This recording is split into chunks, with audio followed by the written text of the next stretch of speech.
महापुरुष दर्शन टोकन दर्शन व्यवस्थेसाठी कोटींचा 103 कोटींचा निधी तर मुख्यमंत्री एकनाथ शिंदेंची मोठी घोषणा। राज्यातील शेतकऱ्यांना सरसकट कर्जमाफीची शक्यता 3 लाखांपर्यंत सरसकट कर्जमाफीची अब्दुल सत्तार यांची मुख्यमंत्र्यांकडे मागणी। राष्ट्रवादी काँग्रेसच्या पक्ष आणि चिन्हासंदर्भात पुढची सुनावणी आता 6 ऑगस्टला। अजितदादांनी 2 आठवड्यांमध्ये उत्तर द्यावं, सर्वोच्च न्यायालयाचे निर्देश।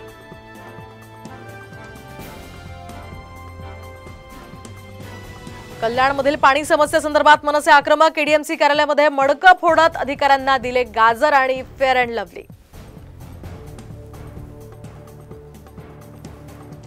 वादग्रस्त आयएएस अधिकारी पूजा खेडकरांच्या विरोधात आणि समर्थनासाठी मोर्चे।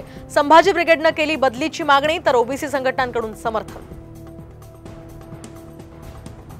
अनंत अंबानीच्या लग्नात बॉम्बस्फोटाची धमकी देणारा अटकेत। गुजरातमधून विरल शहाला मुंबई पोलिसांनी केली अटक।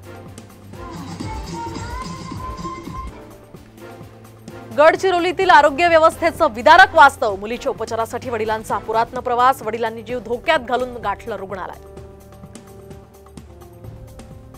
गडचिरोली जिल्ह्यामध्ये टार्गेट मलेरिया विशेष मोहीम तर 722 अतिसंवेदनशील गावांमध्ये आशा सेविका आणि आरोग्य कर्मचारी तैनात।